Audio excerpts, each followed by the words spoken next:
Good afternoon and welcome to the Bulmers FAI Cup final, and that's what it's all about, of course. The cup there, centre of your picture, and just to the right of it the Waterford glass, which will go to the player of the match. Certainly Dalymount Park basking in the sunshine and a crowd of modest proportions to see a final that few could have envisaged this time last year. Shamrock Rovers, of course, the league championship firmly under their belts against UCD on what is the biggest day ever for colleges football in this country.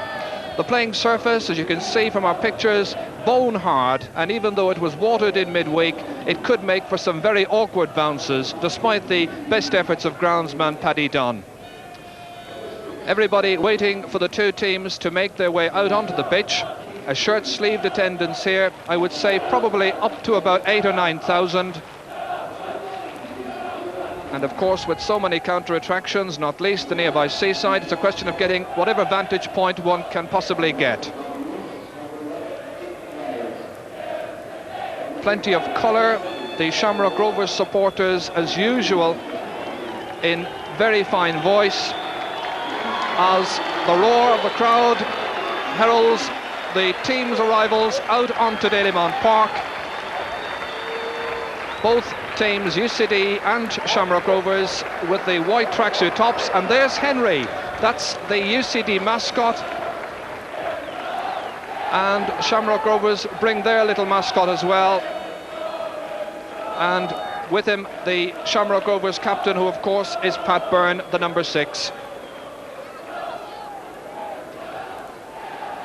Henry, incidentally, belongs to Jerry O'Dwyer, and letting Jerry down at the wrong moment, would you believe it? Well, it takes a little tension out of what it is, for these players at least, a bit of a nerve-wracking afternoon. Alan Campbell in the centre of your picture, Noel King of Shamrock Rovers, who of course is the coach as well, and then moving down further through the team, you've got Terry Everston, who's one of the subs, and beside him Kevin Brady, who's pretty familiar, like Terry Everston, with this ground. Both of them played here with Bohemians. So very shortly now we'll have the presentation of the two teams and the officials. UCD there to the left of our picture, a side made up of students and part-time professionals, and obviously the biggest day in all of their lives. Ken O'Doherty there just to the right of picture, one of the stars they're looking to this afternoon. And there's Joe Hanrahan from Limerick, he's the centre forward. And then down we go through the others to Martin Moran here, who is the only player playing today who played on UCD's very first league team when they came into the league in 1979. That was a match against Drogheda United, and here's the man who's going to be in charge, 47-year-old John Carpenter. It could be his last match. He's due to retire at the end of this season because of a referee's regulation that stipulates that when you reach 47 you must hang up the whistle and hang up the boots. So it's the Lord Mayor of Dublin, Michael Keating, coming out with the President of the FAI, John Farrell. They'll be introduced to the two teams. Beautiful, it's sunny afternoon here. Lots of colour, and the two bands of spectators getting behind both their teams now. Also there, just behind Michael Keating, is Brendan McGuinness, who is the Managing Director of Showerings. They are sponsoring this match. Paddy Dunning, who is the captain of UCD, he's the first to meet the distinguished gentleman to our left. Michael Keating then meeting Alan O'Neill, who's the goalkeeper, about whom there was much speculation during the week as to whether he'd play or not following an injury picked up in the league or in the Shield final last Sunday. And there's Sean Barrett, who's representing the government, just to the left of picture, meeting Keith Dignan, and Frank Devlin just in the back of the picture there, Aidan Reynolds. Then Paul Roach will be number 12, and finally Brendan Murphy, who'll be number 13. And that's Theo Dunn, who is the manager of UCD. Theo Dunn, who's been with UCD for the past 5 seasons. He played as a player with Shelburne. He captained them between 1960 and 63. Michael Keating then going down, meeting the team of officials this afternoon. It's John Spillane and Sean Manley from Cork, and our reserve referee is PJ Walsh from Limerick. And a big day also for the players of Shamrock Rovers as they bid to win the cup and add it to the league championship they've already won. And if they succeed in pulling off the double, well, as Jacob McDonagh knows, as he's talking now to the Lord Mayor of Dublin, it will be the 4th occasion that Shamrock Rovers have completed a league and cup double.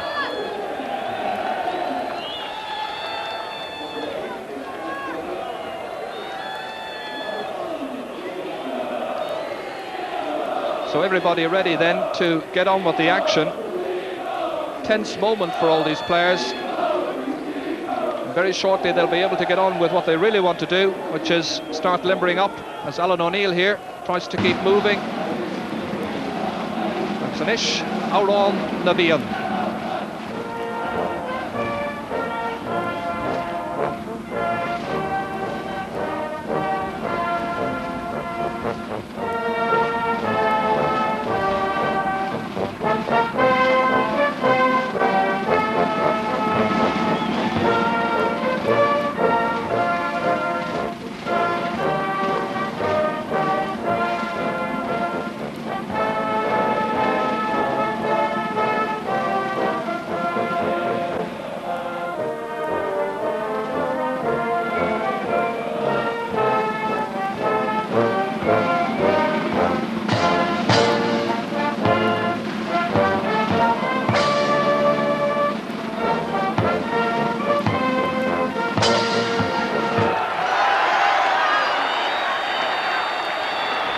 So after all the ceremonials, it's Rovers today appearing in their 27th FAI Cup final, getting ready for the photographs, and they've won 21 of their previous 26 appearances.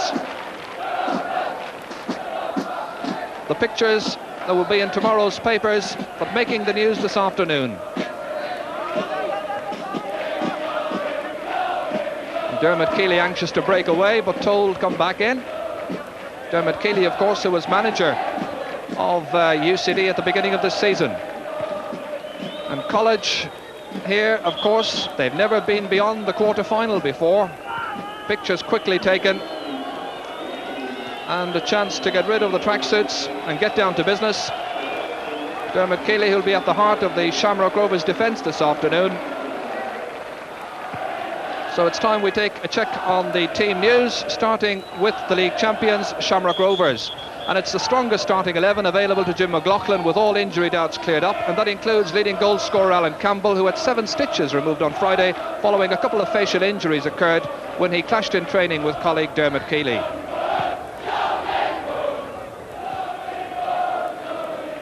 Meanwhile, for UCD, it's been a week of waiting and wondering, and in the end, Alan O'Neill was finally passed fit to play yesterday morning, while left winger Aidan Reynolds has likewise come through. As we look at the UCD team now, that's Alan O'Neill, the number 1, and Aidan Reynolds up at the other end. He'll be wearing number 11. He came through a successful week of treatment. Martin Moran has recovered from flu, and skipper Paddy Dunning is fit to take his customary role in the back 4.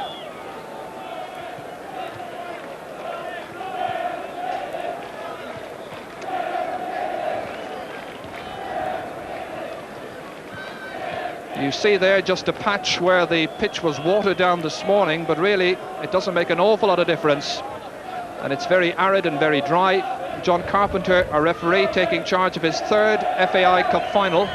He refereed in 1969 when Shamrock Rovers beat Cork Celtic, and he refereed again in 78 when again Rovers came through on top, this time against Sligo Rovers.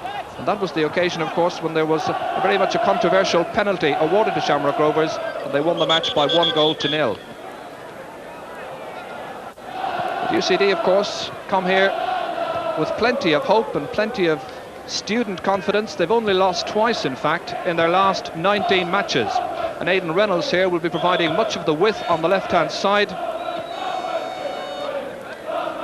Reynolds burst a blood vessel on an ankle last week in that Shield final down in Limerick.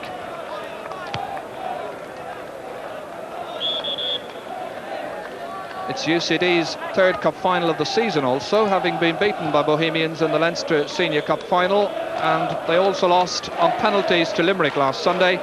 So will it be a case of 3rd time lucky? Joe Hanrahan here, the Limerick-born centre forward, who's been sought by such clubs as Manchester United and Luton Town, not to mention Manchester City.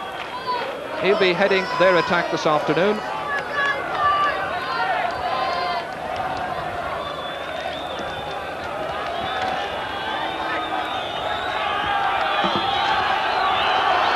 And so the 63rd FAI Cup final gets underway, and it's Shamrock Rovers who play from right to left in the first half.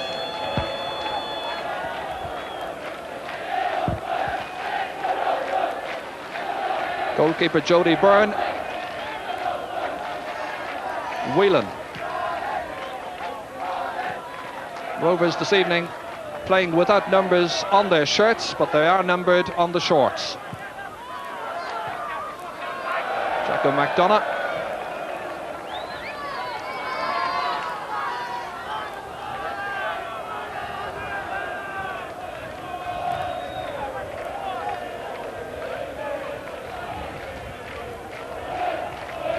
Cullen with that throw.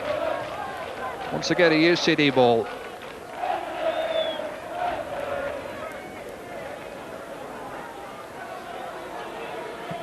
Dignan fighting hard but giving the throw away to Rovers. Dunning. And Dignan is fouled by Noel King.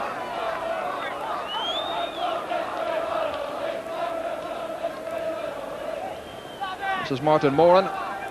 Martin, a solicitor by profession and 10 years with UCD. Looking for Devlin's head. Alan Campbell giving it straight to Keith Dignan. Dignan once more, who'll be doing a lot of foraging in midfield. Reynolds is starting the match on the right wing. Neville looking for Alan Campbell. Buckley.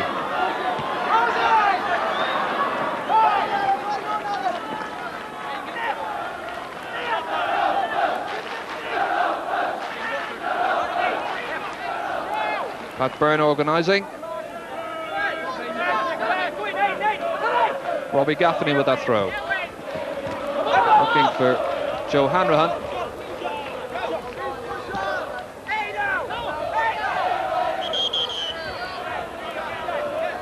UCD's obvious early tactics will be to contain the Rovers' attack and not give anything away. As we watch John Cullen, Devlin pushing it through for Reynolds. Eventually going off the boot of Cody.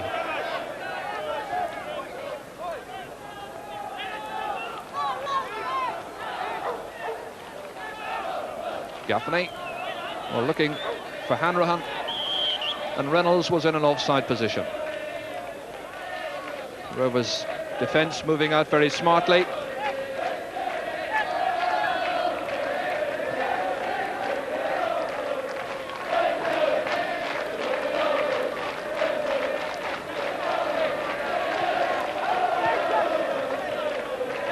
Jacko McDonough, who likes to start from deep positions.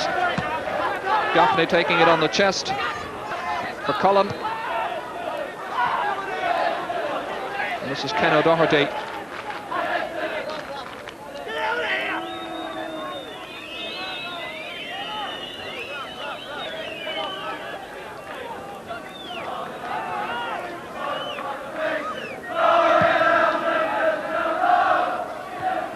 Hanrahan is pretty good in the air, taking that one down at the second attempt. Trying to go by Whelan, clipping across over well, and eventually it's Pat Byrne. Or rather, Mick Neville was the one who took no chances. The corner to UCD.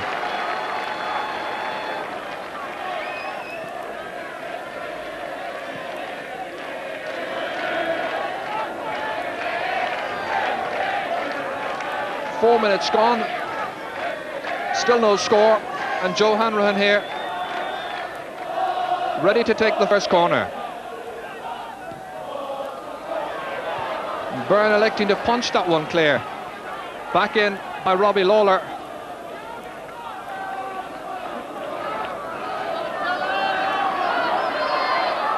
There's Anto Whelan. Byrne providing some width on the right-hand side, waiting for Campbell and Buckley to get in there. Knocked away by Robbie Lawler.